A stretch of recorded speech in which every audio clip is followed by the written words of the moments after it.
Hi, everyone. Welcome to Selfridge's Instagram Live.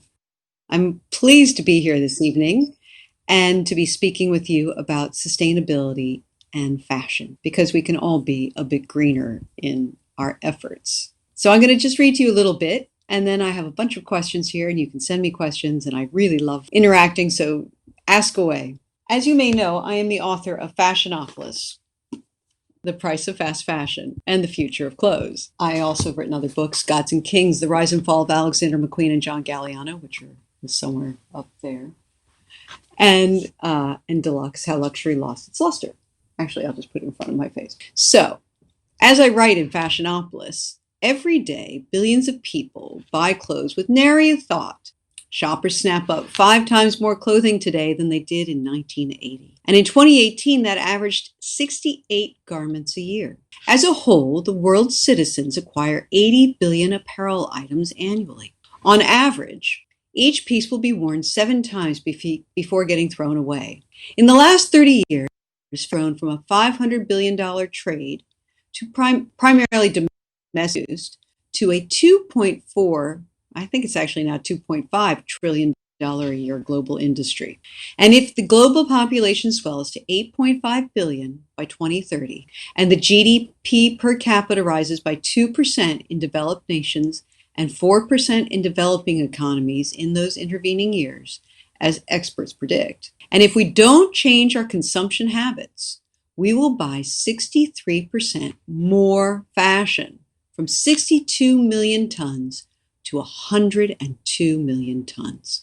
The World Bank estimates that the fashion sector is responsible for nearly 20% of all industrial water pollution annually. And experts believe that the fashion industry releases 10% of all carbon emissions in our air. 1 kilogram of cloth generates 23 kilograms of greenhouse gases. The fashion industry devours 1/4 of the chemicals produced worldwide. Synthetic fibers release microfibers into water when washed, both at mills and at home. Up to 40% enter rivers, lakes, and oceans, are ingested by fish and mollusks, and worm their way up the food chain to humans. In 2016, nearly 90% of 2,000 fresh and seawater samples tested by the Global Microplastics Initiative contained microfibers. Of more than 100 billion items of clothing produced each year, 20% go unsold. Leftovers are usually buried, shredded, or incinerated. In the last 20 years, the volume of clothes Americans throw away has doubled from 7 million to 14 million tons. That equals 80 pounds per person per year. And in the UK, 9,513 garments are dumped every 5 minutes. Most clothing contains synthetic, most are not biodegradable. So, with all that horrible, sad, scary news, what to do? Well, there are a host of change makers out there trying to get us to adopt better practices in business as well as consumers. Many of them I spotlight in my book.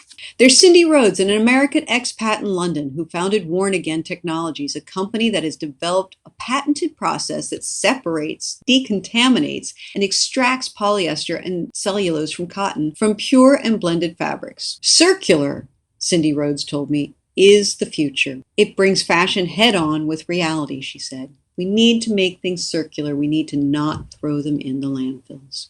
Now, what can you do as a consumer? You can wash your clothes less and wash them on the short cycle with cold water. That way you're saving energy, you're saving water, and your clothes last longer because you're not boiling them to death. And you're not releasing all those microfibers, so many microfibers and so much dye into the water system because you're cooking them on a hot temperature. You can wear your clothes more and then repair them when they start wearing out, or resell. Or if you don't feel like doing any of that, you can rent. Brides are now renting their wedding dresses. I think that's really cool. Then they already have their something borrowed. Most importantly, if there were a hashtag for my book, it would be buy less, buy better. We've been conditioned through marketing campaigns to believe that we need something new all the time, that we're going out Friday night, we need a new dress, and we can afford it because it's so cheap. Actually, clothes have never been cheaper than they are today.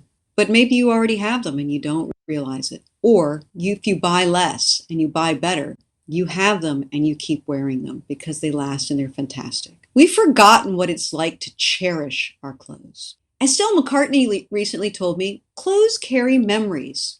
We need to keep them around, like photo albums. Remember how they make us happy. Now, before I signed on today, I received some questions. So let me run through some of them here. First was, what is the most important change the industry needs to make to reduce its environmental footprint?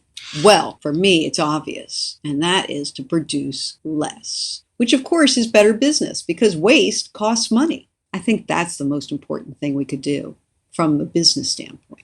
Can fashion ever be truly sustainable? Well, sure, why not? I mean, just like the food industry can be sustainable, we can all live a smarter, cleaner life. Absolutely. Again, by buying less, buying better, by reading labels, quite simply. I mean, just like we do with the food industry. Is it organic cotton or is it polyester? Polyester is essentially made of petroleum. So less polyester means less pumping out of oil from the earth and less clothes that wind up in a landfill and never, ever biodegrade because they're essentially plastic. Go for organic cotton. Go for natural indigo. Go for things that when they do go into the landfill and they biodegrade, they won't poison the environment. Let's see.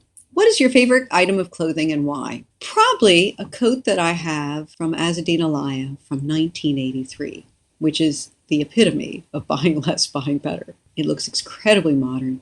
It is beautifully made. I've worn it a lot. It's a big thing that when I travel, I use as a blanket, and it doesn't look 30 years old. It doesn't look worn out at all. And it's very, very chic. What changes have you made in your life since writing Fashionopolis? I do read labels. I try to buy organic cotton when I can. I buy well. I don't buy a $10 t-shirt. I buy a $60 t-shirt. And you go like, $60 for a t-shirt? But I'm going to wear that t-shirt forever because it's so beautifully made. And it's made of such great, solid cotton that it will last forever. It will last the rest of my life. The same with blue jeans. Selvage jeans with natural indigo. Old school, like I used to when I was a teenager and I would buy Levi's 501s shrink to fit. Going back to the old way of shopping, in fact. And I'm buying less. I'm buying much, much less. In your book deluxe, you talk about uncovering the secrets of luxury brands and getting a glimpse behind the glossy facade. Do you think that the way we consume brands now, they are able to keep their secrets anymore? Well, less and less.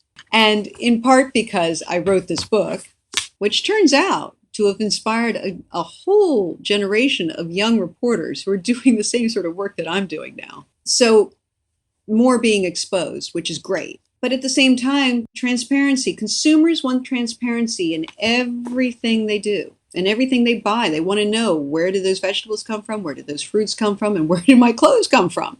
And so brands are being held accountable by consumers. They're also being held accountable by governments and by trade associations and NGOs like the Fashion Revolution and their campaign, I Made Your Clothes. I think consumers are also becoming sort of more aware, more critical about their purchases. And I applaud this. I think it's genius. Now, some questions have popped up on the side here. What do you recommend for designers who are disillusioned with the industry? Maintain your integrity as best you can. We can be disillusioned about everything, and if we really, really wallow in it. I'm an eternal optimist, and I believe that if we put our mind to it, we can do better, and we should do better, and we can not just do individually better, but as an industry, as a world, we can do better. But it takes everyone doing their bit. I like to think of it like a quilt. And everybody sews their patch, and it eventually becomes one big whole beautiful piece. What should the retail industry do to change the cycle? Well, retail can change in several ways, and I know Selfridges has been doing a lot this way. First of all, they can make their stores greener. And I remember I visited one of Stella McCartney's stores, and they told me all about the cool things they did in that one too. Things, very simple things like we do at home, changing to LED lighting, using a cooling system that doesn't use a ton of energy, use recycled materials or reclaimed materials. I think Stella was using reclaimed wood for her cabinetry. Something as basic as putting in escalators that turn on when you walk up to it and aren't just running all day long. Turn out the lights when you leave at night. I think Selfridges has banned single-use plastic in the store long before, the straw became like the symbol of everything that's awful and evil in the world. Really simple things like that should just be second nature now. Can I buy fast fashion? And how do I do it responsibly?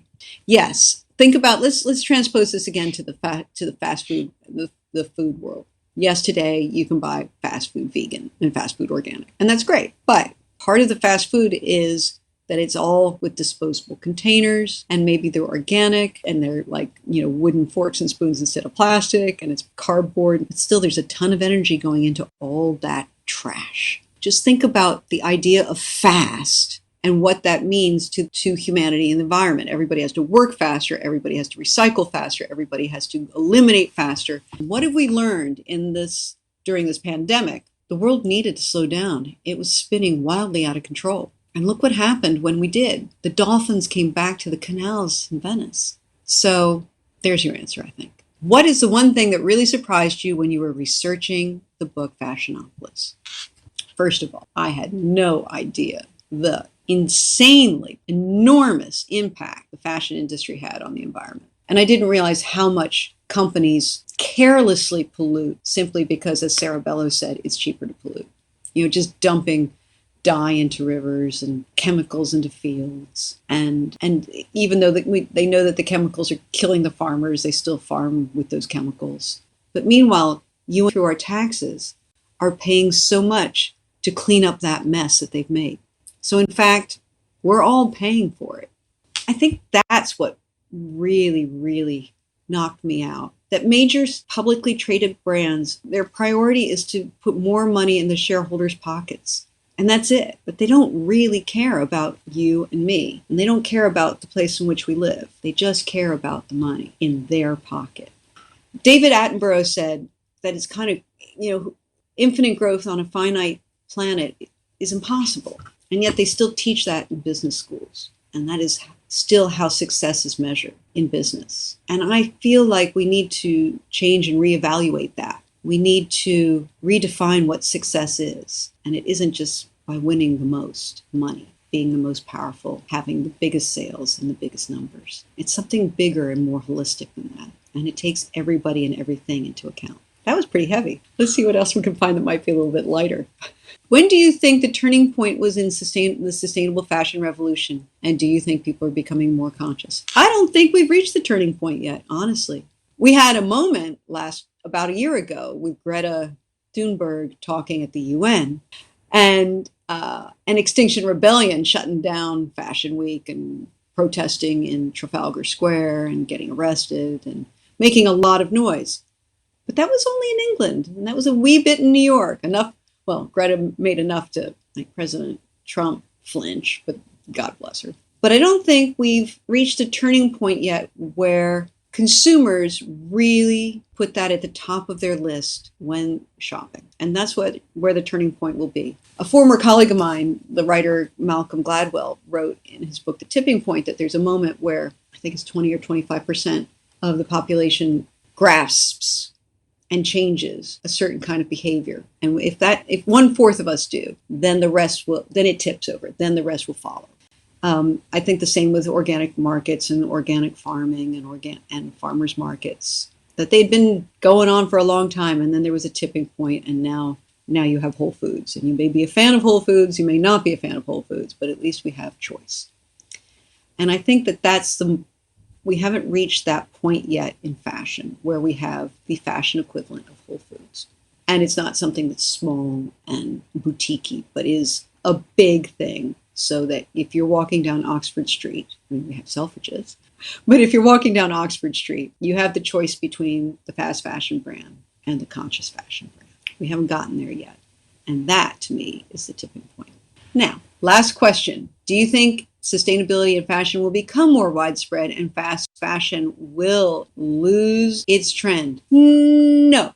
And yes. I think it's going to be like fast food. There was a revolution in the organic food industry and the farm-to-table movement after books like Fast Food Nation and The Omnivore's Dilemma. And we had, the creation and the rise of things like Whole Foods and vegan fast food. But we still have fast food. It didn't go away. It's just that we now have choice. And I think conscious fashion, ethical fashion, sustainable fashion will rise up. Maybe not to the levels of fast fashion, but fast fashion will then drop. And we'll have choice. And it'll be more democratic. The more conscious and ethical and sustainable we have, the less damaging the rest will be. So I think that's great. And I thank you so much for tuning in. Have a wonderful autumn, a wonderful fashion week, and take care and buy less, buy better.